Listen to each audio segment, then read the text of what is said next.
Hey everybody, I am in Pittsburgh, Pennsylvania today, and I thought I would take you on a Priceline adventure tour of my room so we can see what you get for your money at Priceline in Pittsburgh in the East Liberty section.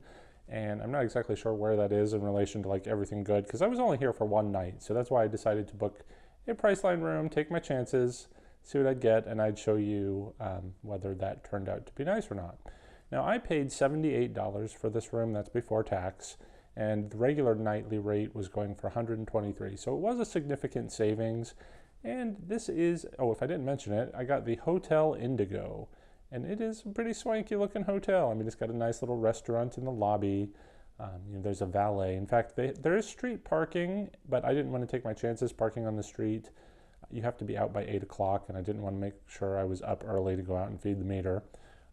So valet parking was an extra $20, which was a little excessive. And I wasn't really sure how to find the hotel because like the signage is on one street and then you drive over, you have to like circle the block a little bit to actually find the entrance. So that was a little bit of a challenge. And then I sat there for a while because the valet stand is actually inside the lobby. So I pulled up and I sat there for a few minutes not knowing what to do. And eventually somebody came out and said, are you here to, check in? And I said yes. And do you want a valet? Yes. Didn't seem like a whole lot of people maybe choose that option. But again, I didn't want to park on the street. It looks like, I can't tell if this is a good part of town or not. There's a Target right down the street, some fancy looking shops, but at night it kind of looked a little sketchy. So who knows? The hotel though itself is pretty nice. I was very happy with the lobby and the decor and the check-in process, except for when I checked in. I don't know if the guy didn't realize that I was on Priceline when I was checking in because he asked if my IHG number, which is their loyalty program, was in the system, and I said no, it wasn't. Well, I didn't know what it was offhand, but he asked me if I was a member, and I said I sure probably must be because I signed up for all of those because I travel a lot for work. And he said he would make sure it got put in there and I'd earn points for the night. But I somehow suspect I'm not going to since I'm on Priceline. So let's take a look at the room that I got. Now I am in room 212 and it is not very far from the elevator. And I was a little surprised when I was walking to my room that it was kind of in the middle of the block. It wasn't like one of the weird end rooms. So that gave me a little bit of hope that it would be a decent room. And I was kind of surprised by the decor. I mean, it is a pretty swanky looking room to match the swanky looking lobby decor, but it has its issues. Let's just take a quick overview. And that was the bed area. I got 2 queens. You don't get to pick on Priceline. And look at this really giant shower, which was nice. It's got these sort of rain, whatever you call that thing, and the other little handheld wand thing, so that was nice. It took me a few minutes to figure it out. It's got this little shelf of toiletries over there, which I'm going to have to take with me. But otherwise, it's the Aveda product line. I think that's how you pronounce it. I like this little framed mirror within the mirror. I thought that was kind of cute. But there's the restroom. I like the restroom. I think the tile on the shower is a little boring, but it doesn't really quite go with the funny wallpaper. I'm wondering if this was redone from another hotel brand. But anyway, so here again is the bedding area.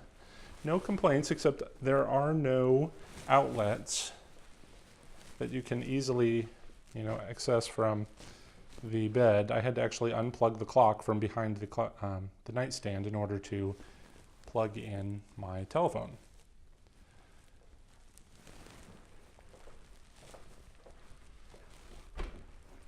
Inside the closet, you do have a safe and some hangers and a luggage rack. But the problem is you have this weird little tiny ironing board, which, as you can see, comes up to my knees.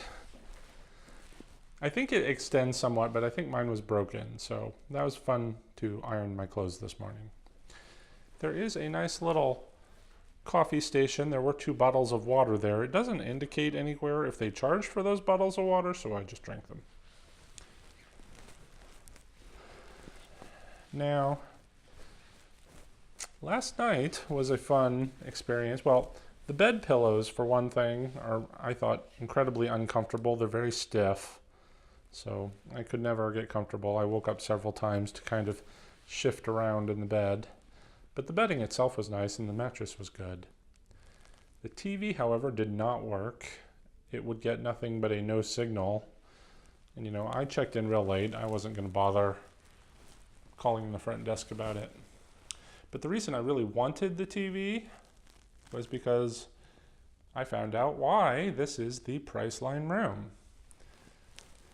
I was kind of excited when I first got here that there was somewhat of a view. I wasn't facing a wall or some ductwork. Well, there's a little bit of ductwork out there, like we would normally get in a Priceline room. But the problem here is, see that down there? That is a bar at night, or a restaurant with live music. And there were people there really loud until at least 11 o'clock when I fell asleep. In fact, right underneath this lovely little rooftop is, I believe that was an overhang, or it's either an overhang of part of that patio bar, or it is the restaurant itself. So it's very noisy. And there's a lot of traffic noise in this room.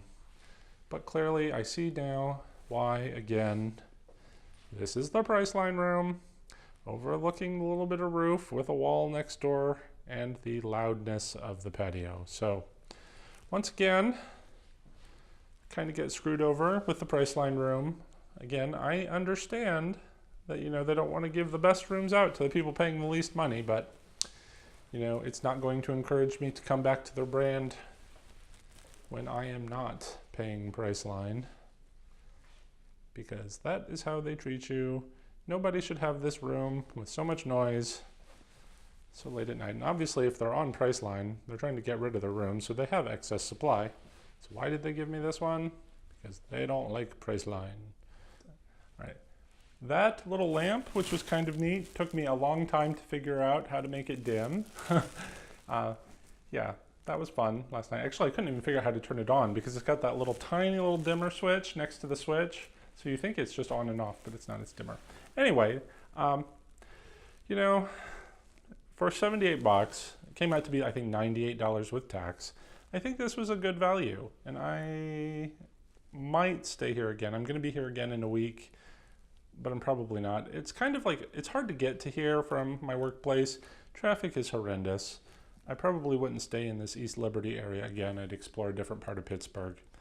But, you know, again, I don't like these hotels that think, you know, they can just shaft all the Priceline people, give them the crappy rooms. It just shows that you don't really care about your, you know, trying to make a good impression.